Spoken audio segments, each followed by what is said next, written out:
Tell us a bit about yourself, just to start off. Obviously, you've come on the podcast before. Yeah. 30-second introduction. Okay, let's try and do 30 seconds. Timing.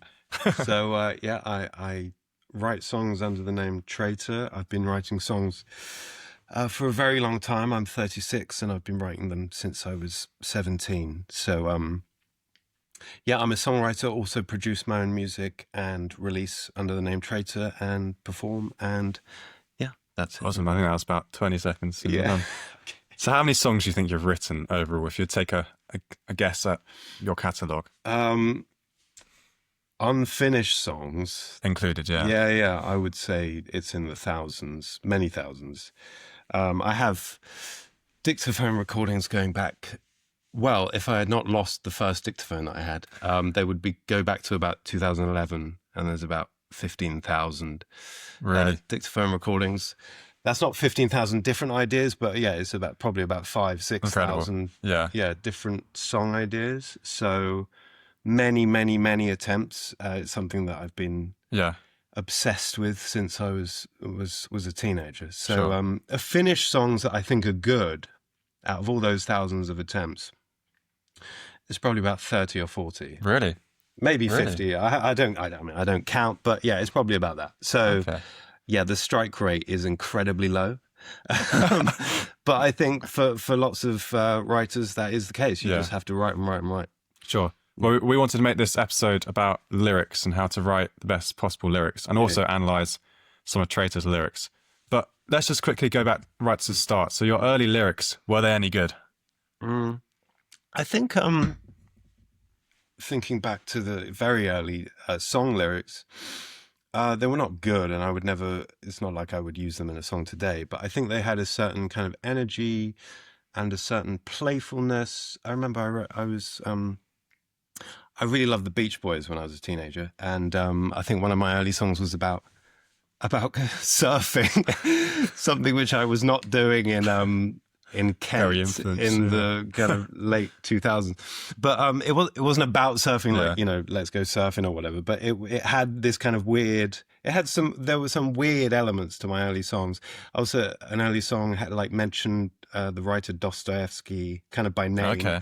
So You're thinking deeply at an early stage. I wasn't exactly thinking deeply, but I was reading widely for a teenager, and there were I think lots of references in the songs that you probably weren't finding it in other songs by other teenagers. And I think there was a certain desire to write well from the very start, and I was always very interested in how I might do that. What age did you read Dostoevsky? I think I was 16, which was far too young to read Crime and Punishment, which is a very intense psychological novel. But I really did love it, even though I've read it much more recently and found things in it that I certainly didn't. I think it's one of those ones you have to read a lot, isn't it? Yeah. I've read it probably 17. I don't think I've taken anything. Okay, right. But obviously taken something, you know what the book is about. But I don't think I really got the themes. I think what I did, that book was really memorable actually for me, because I read it. I used to read and listen to the music at the same time. Sorry, not the music, but listen to music at the same time. I didn't know he was a composer. No, exactly, yeah. I didn't mean that. So I remember very vividly reading that book, and I was listening to, I think it was a compilation of Joy Division songs, as well as Unknown Pleasures, the album.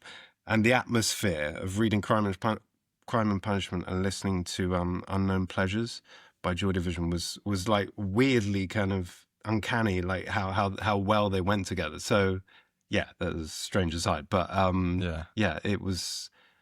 I think early on, I was reading widely, but writing pretty badly, but wanting to write well. Yeah, the reason I mention it is because I imagine it all sort of links up to where you are now. Sure. Of course. Yeah. Writing. So what point do you think that you started writing lyrics that you were particularly proud of? Was it how far into your songwriting journey? It was quite a way. I have a very specific kind of moment at which I think I wrote a good song. And so I say, I was 17 when I started, which was 2007 is when I started writing songs. It's up to me to say, I didn't write a good song until I was 26, so 9 years, and that was 2016. So it took a long time for me to find the confidence, because I think I've always been quite a limited musician, and so I could never. So that. What do you mean by that? Well, I mean that I'm not like a virtuosic player. I didn't. Sure. Yeah. I didn't really even want to be very good at playing an instrument, but it took me a long time to pair the kind of direct and kind of forceful and simple words with direct and like forceful music. And it wasn't until I say like 2016 that I think I had the confidence to write really simple songs really well. I think before that there was a lot of, I was trying to be complex and trying to be sophisticated and trying too hard in different ways. Yeah. And not having the confidence just to be clear and simple. Yeah, we'll dive into that further later because that sounds really interesting. Yeah. Would you say you are more of a like lyric-focused writer? Like to you, is a good song one with good lyrics or a good melody? Because I would definitely say I'm a melody-focused writer. I love, say, Paul McCartney's ones, even when they say "I love you" multiple times, and the melody is amazing. Yeah. What about you personally? I love that question because I think it's actually. I also love melody. Yeah. I think ultimately the two are kind of inseparable. I think if, like to me, talking about Paul McCartney, Yesterday is maybe the most perfect song like in the English language because of the stunning melodies and the really like kind of classically beautiful kind of words and simple kind of choice of words. But generally, I think as I get older, I do actually prefer to hear kind of stimulating words over. If I was thinking earlier like about a song like Kylie Minogue, "Can't Get You Out of My Head," like that's beautifully written kind of pop music, but there's nothing stimulating about the words. I mean, it's catchy and they're good words for a pop song, but it's just the production and the way the melodies are put together. And obviously Kylie's like such a compelling kind of like a female artist for me. I really like Kylie Minogue. Yeah. But I'm not going to sit and think yeah. about the words and have like a stimulating kind of intellectual experience. I think as I get older, what I want out of life is more kind of stimulation in the realm of ideas. Okay, so interesting. But I think when I was younger, I did and still do love melodies, but I think I'll take better words over melodies now. Okay. Yeah. Can we? What about naming some artists that have great lyrics in your mind? Well, we've definitely talked before about Bob Dylan. Yeah. And I think he's just inescapable. He's the greatest. He's the greatest writer for. Yeah, I mean, in the modern era of songwriting, he's I think clearly the greatest. And when I think of songs that I love for their words alone, without really much of the music, because lots of his like songs and melodies are really quite basic, and I mean, obviously his voice, which people are ambivalent about, or they love it or hate it, but I think it fits the style there, doesn't it? I think it's just brilliant. It's his voice. I mean, it's just it's so. But when you listen to lots of folk singers from that period and before, they all do sound quite nasally and Woody Guthrie or something. Yeah, exactly. He's copying them. Yeah, of course. So, I think to say it's rubbish kind of disregards the history of folk music for it. But. Yeah. I think obviously there's a reason why he won the Nobel Prize for Literature, and is still not the singing. only. Like, there is one for not singing. But... Yeah. I think he's the greatest, and I still think in this century we're yet to see maybe the greatest like songwriter of the 21st century. I think we've had some very good ones. Is there anyone you like in this sort of modern era? Yeah, lyrics-wise. For me, Kendrick Lamar is the closest we get to like a Bob Dylan of this century. Really? I think that hip hop and rap has taken the mantle, the kind of literary mantle that the folk tradition held in the 20th century. We now have, in hip hop and American black music mostly has taken, I think, the poetic and the storytelling Do you think? Interesting. Yeah. realm. I think so. I mean, I've always loved Kendrick Lamar. I think he's obviously a very different writer to Bob Dylan. He's very moral. He tells very clear stories that have very clear kind of Hollywood style endings, which is not always to my taste because I don't always love like American kind of culture and Hollywood kind of stuff. But I think he's like one of the greatest writers alive, if not the greatest in terms of his reach. So yeah, Kendrick Lamar. Interesting. Really interesting. I think probably is Bob my Dylan favorite. and Kendrick Lamar. Okay. Yeah. Well, I think Kendrick Lamar gets close to that level. I'm not sure he quite reaches it. Yeah. But yeah, he's brilliant. Okay, So, yeah. great. Well, that set the scene for what we're going to talk about today. Yeah. Let's actually dive in. So what is a good lyric compared to a bad lyric? Yeah, I was thinking about this earlier. I think not to be too kind of philosophical about it or too broad, but I think it's about the person. So it's about the artist to start with. It's about the writer. And I think that you have to feel, there has to be a sense of kind of, you have to feel sympathy for the writer in some way. You have to be able to, they have to be able to connect with what they're saying, or there has to be like a sense of authority that they could almost say anything and you could almost read it as a good lyric. Like, I think that if two different people said something like, I don't know, I like jam on my toast. Like, that's not a good lyric. Dylan But said it. Wow. if Dylan kind of sang that in a song, he could that's a really good point. make it sound like a great lyric. So I think that, not to be too like kind of abstract about it, but I think that there's no essential good lyric. Yeah. Right? Okay. It depends on who's delivering it and how they're delivering it. I think there are obvious. Do you think that's more than just fame, though? So, say you saw a small artist out there for Mike. Yeah, said, "What'd you say? I like jam on my toast."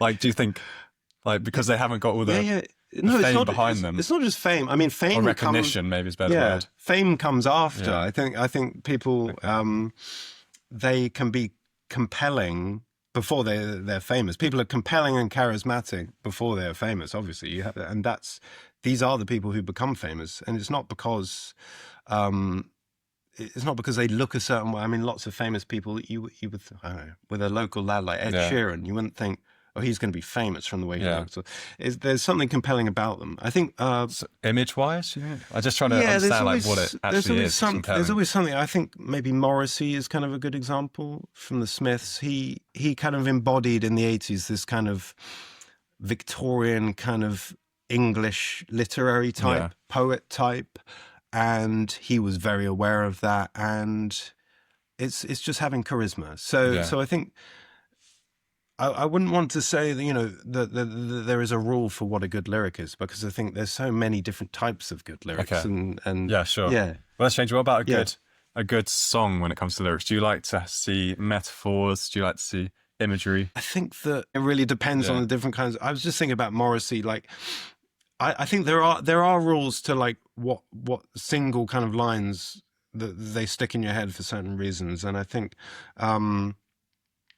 There's a line I think of actually quite often of Morrissey's, which is at the end of a song called "That Joke Isn't Funny Anymore," and the line is, "I've seen this happen in other people's lives, and now it's happening in mine." That even just on the page, you don't need to sing that. That's like something that is really profound and true about how we kind of experience human life. Is to do with kind of maybe generational stuff that you're thinking of your parents or thinking of people you know. And there is this kind of element of truth to that, which I think makes it objectively like a brilliant lyric. And in that song, he repeats it over and over again at the end. So I like songs with devices like that, where there's a certain repetition, or say you start a verse with the same line every time and it changes or something. I think I like quite writerly singers, or people who obviously kind of are thinking about the form in which they're working. I think that was more of a running kind of theme in the folk kind of era. We've maybe lost that now, but I do think rap music has that. And I think, again, to come back to Kendrick Lamar, he's very obviously thinking about the form of his songs every time and how he's going to be as impactful as possible. The reason I asked about the imagery and the metaphors was because your feedback on my song Abilene, you wanted to be a bit more adventurous with the images. Right. Cecilia, that was I can't remember what line you said exactly. Well, it was... Anyway, besides the point, but it's the line about washing his face. Something like that, yeah. And your main message was be more adventurous with the images. So I was wondering if you thought that was sort of a key ingredient. I think, I mean, I don't think that you should just be like adventurous for the sake of it. Yeah. I think that there's been certain times in my like writing career, as it were, where I've been just kind of obsessed with certain images, or certain images have just kind of inhabited my brain in ways that I couldn't really control. So I think that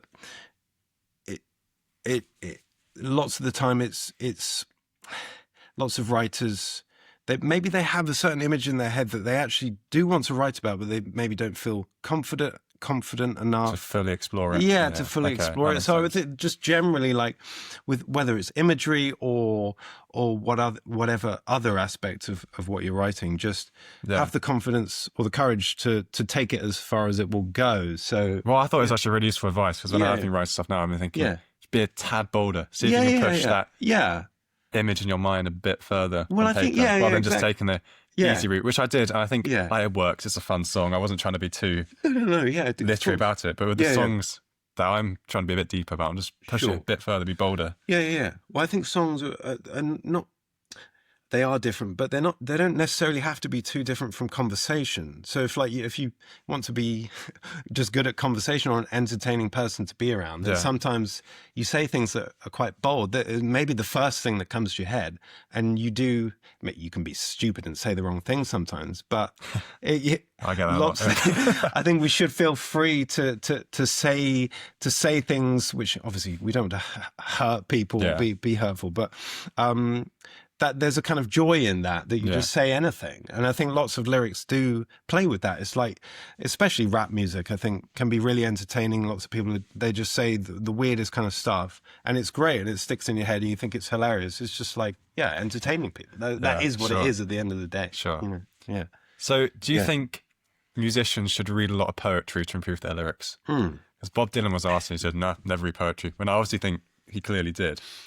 Or maybe it was just messing around with the interviewer. Bob Dylan kind of was poetry. I think Bob Dylan, it's like... But he took his name from Dylan Thomas, didn't he, initially? Did he? I don't know. I think no. But yeah. So I think he was messing with the interviewer there. And I think it's a bit disingenuous. I mean, I was thinking this about Dylan in terms of... You don't necessarily have to read poetry, but the thing with like Dylan coming out of that era in the 60s is that there was a very rich literary culture at the time, especially in America specifically. So in the 50s, you might have heard of the Beat generation, Beat poets. Beat poets, And there's no, like his song... And Dylan, Surrealists as well? That would be slightly early, but there was a very rich kind of line of literary work that had been coming out in Europe and America. And say like Dylan's song Subterranean Homesick Blues, that's a beat song. Like you don't get that song without someone like Allen Ginsberg or influence, the beat poet. So I don't know, he probably was messing with the interview as if he's never like, of course, I mean, it's unimaginable that he's not reading poetry. But what you said in the last podcast, you said it was a more literary society back then, which is an interesting point that I've thought about quite a bit actually. It's even when you're communicating with the person, you write them a letter. Now we're just like, are you here? We're just like, are you? I mean, in a way, as a whole. I think probably overall we do actually communicate in writing more than we did, but the quality of the approach is different, obviously, and it's a lot more disposable, as it were. So that was a much more literary culture. I mean, in documentaries of Dylan's kind of classic period, you see him in hotel rooms with Joan Baez, and he's sitting in a typewriter, Yeah. literally just typing out stuff. So, I mean, you can obviously do that on a laptop, but it's just like it was the kind of air that they breathed was this literary culture. And for, you know, that can be exaggerated how literary it was. I mean, yeah, maybe Dylan didn't read that much poetry, but it's just there's a tone and there's a general quality that he was aspiring to write to, and obviously elevated himself. So sure, that makes sense. Yeah, Definitely. I don't think that people should do things that don't feel natural to them. And I think actually where kind of contemporary poetry is at these days, it's like be a bit weird to sit down and read lots of contemporary poetry, which I don't think is very good. Not to be negative about it, but I think that it would be great if you're wanting to write great songs, that you acquaint yourself with like the tradition. Any other discipline, you'd learn the greats. Sure. Yeah. Take for them. Exactly. So yeah. why not do it for lyric writing? Yeah. Do you have any tricks that you use? Obviously, you've got an absolutely humongous dictionary here. But why is this here? Because you asked me to bring it to my house.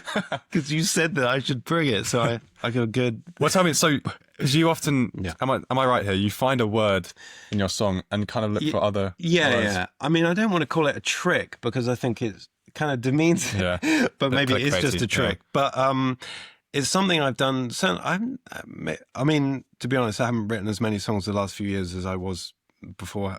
Like in 5 years ago, I was writing many songs. Now I'm just writing like kind of a couple songs a year. Yeah. But it's something I did kind of in my classic period of writing songs. Was if I was not necessarily struggling with a song, but it was my way of kind of inhabiting the kind of linguistic world of each song, that I would, with any kind of keywords or words that to me stood out, I would go to literally this dictionary, because I've had this very long time, and pick out a word and look at the origin of where the word came from. And lots of the time the etymology of a word gives you something quite unexpected. It gives you like the root of the word can actually be something that doesn't really seem to relate to the current meaning. So actually, to take an example, I just looked this word up yesterday, purely because I'd never actually looked it up in here and looked at the root of it, is the word tradition, which, interestingly, and it relates to my artist name, Traitor, so the word tradition comes from the old French tradition, or from the Latin, from tradere, to deliver or betray, and it comes from give across. So I know the word traitor is when you hand someone over. It's like that's where it comes from. Is news to me that the word tradition kind of comes from the same root, and so that's, to me, that's something unexpected. You don't think it takes a song in a total different direction. Yeah, if I was to write a song now about tradition, then I would kind of have that in mind. Yeah, it doesn't. In our current meaning, it doesn't seem to have any relationship with betrayal, tradition and betrayal. Yeah. But there's something interesting there. So that's just an example. But I've done that many times with all kinds of words, and it will help me, if I'm stuck with a song, it will help me kind of get some energy back into it and find a new way to solve the problem of whatever I'm trying to write about. Sure. So I've brought that 10-kilo dictionary just to... No, that is... Yeah. It totally changes the meaning of the song, doesn't it? And yeah. Especially if you have got writer's block, doing something like this can really help. Exactly. Yeah. It just deepens what you're doing. Creates a bit of mystery around it somehow. Don't know how to explain that. Yeah, sure. Yeah. What do you think of other... Let's not call them tricks. What methods? Stream of consciousness writing. Do you do that? I'd say generally, I've never really even, I'm not sure I've even really understood what that means. Okay. It's like there's automatic writing or stream of consciousness. I mean, I just write a lot.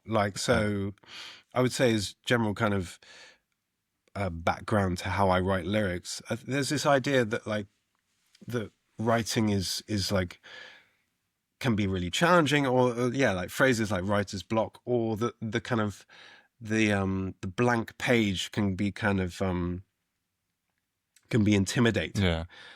But to me, there's never a blank page, because it's like I've been keeping. I mean, this is just my. Gotta show the dictionary to the camera. Look at this. Absolutely huge. Yeah. So this is my current diary, and I've been keeping a diary since about the same age that I started writing songs, 16.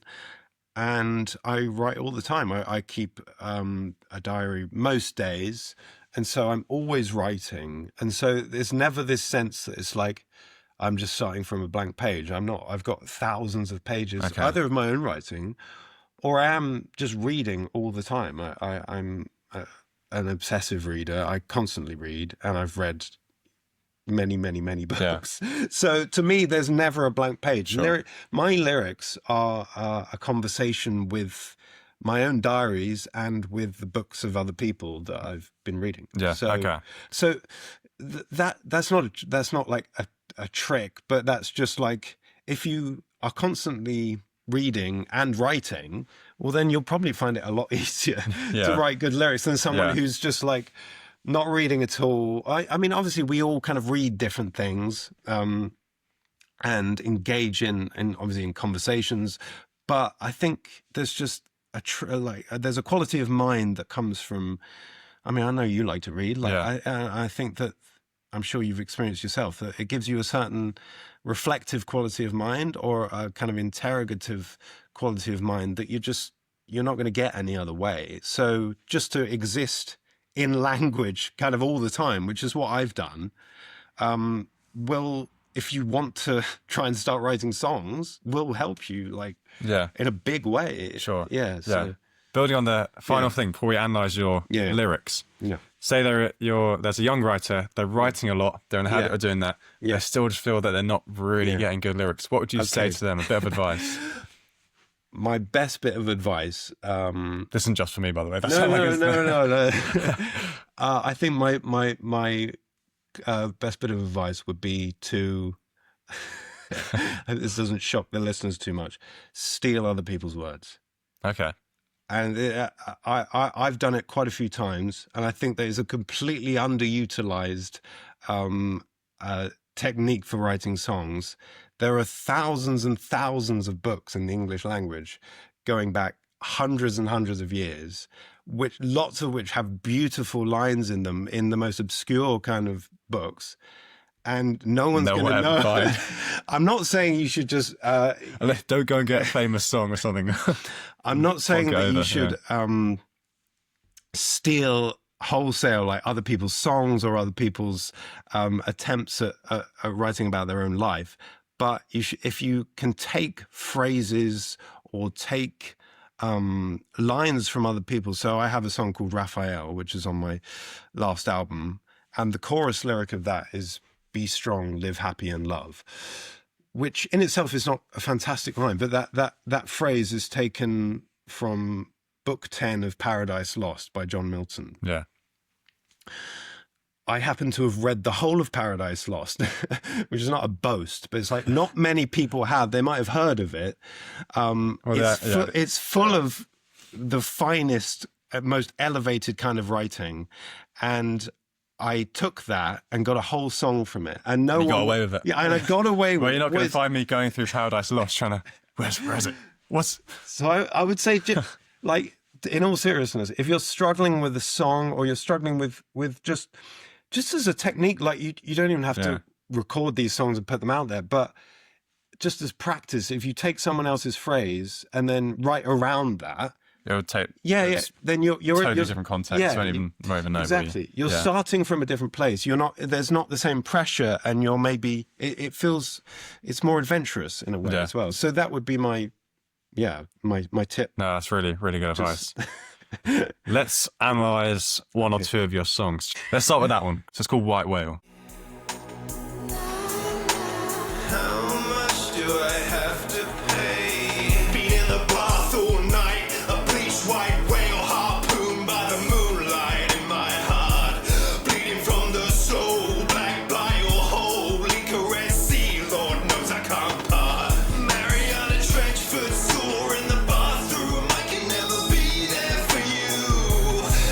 Gang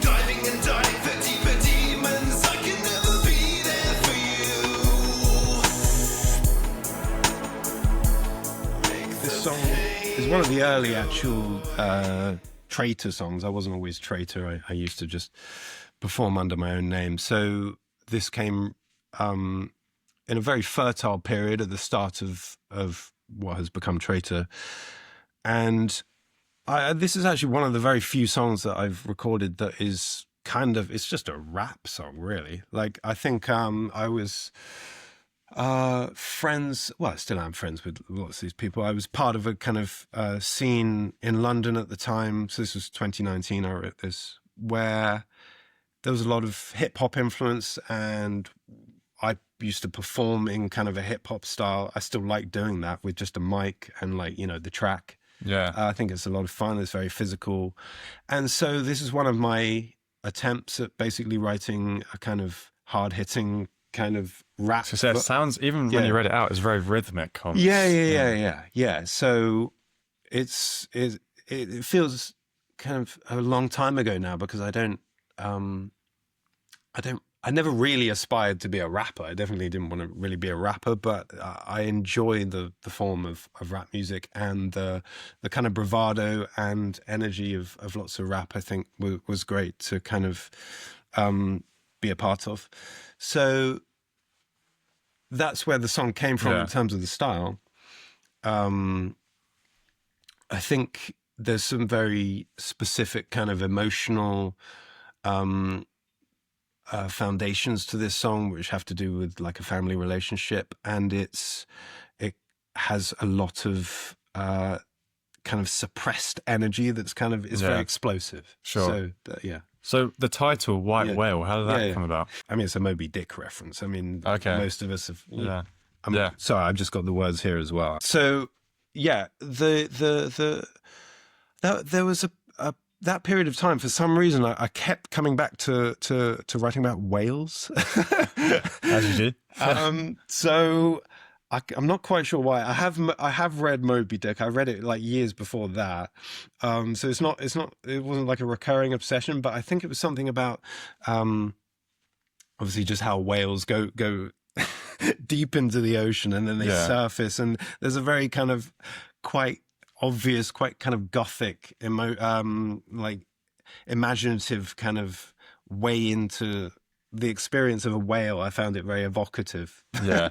No, that's really interesting. Yeah. When you because make it sound like that. It's not the only. There's 3 or 4 songs where there was a whale kept coming up. Yeah. So I can't. Subconsciously. Yeah. Subconscious. Okay. Yeah, sure. So I never Really made. It's not like this song actually got written very quickly. It's not that long, and I recorded it very quickly, kind of the same day I wrote it.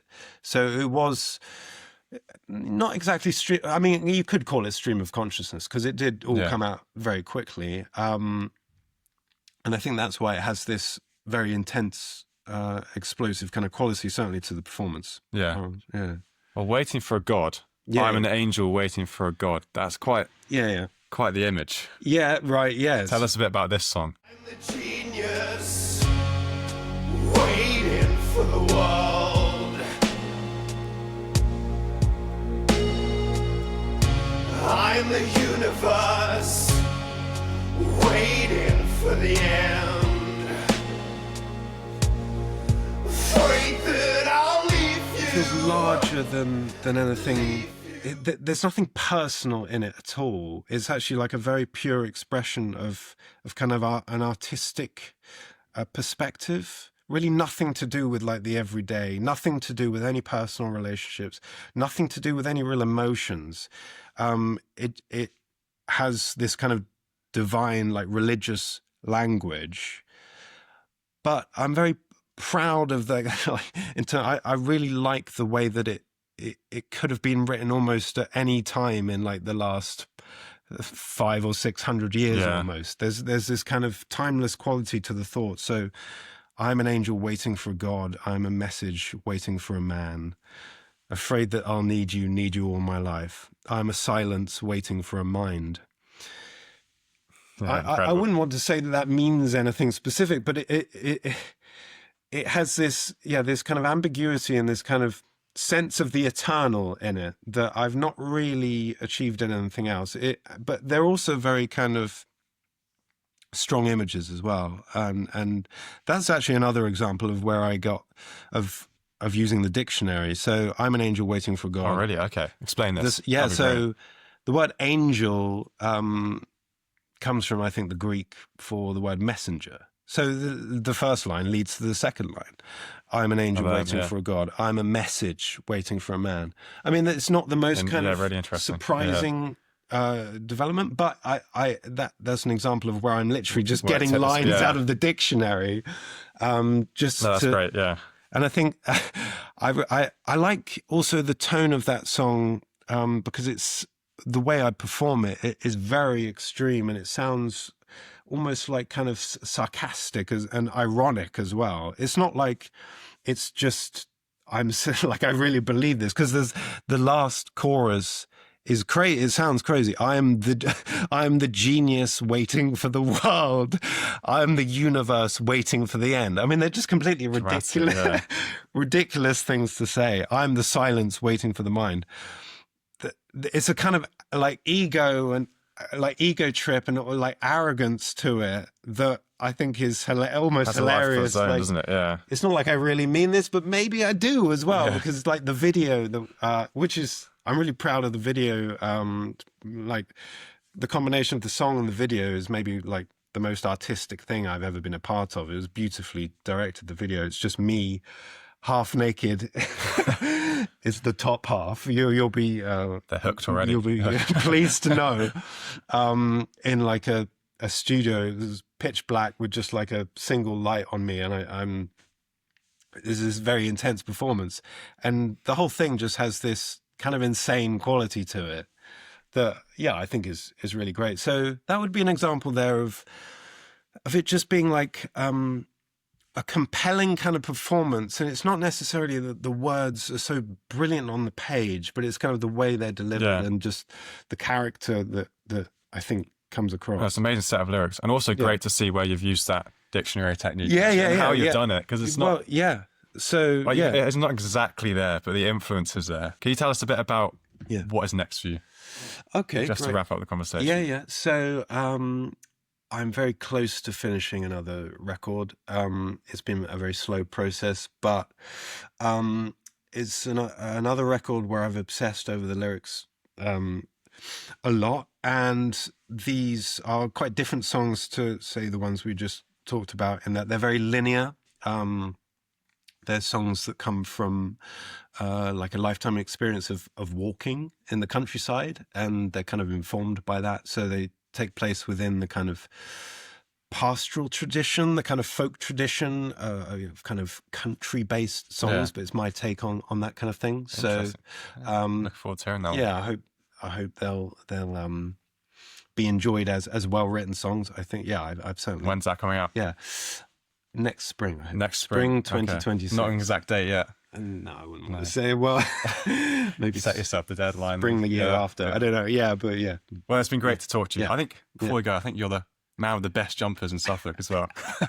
You're going to steal this jumper off me. Where'd you get them from? Rosie got me this from a charity shop somewhere. I couldn't tell you. Need to get searching. Yeah. Great to talk to you. Thanks so much for coming on. Thanks again. for having me.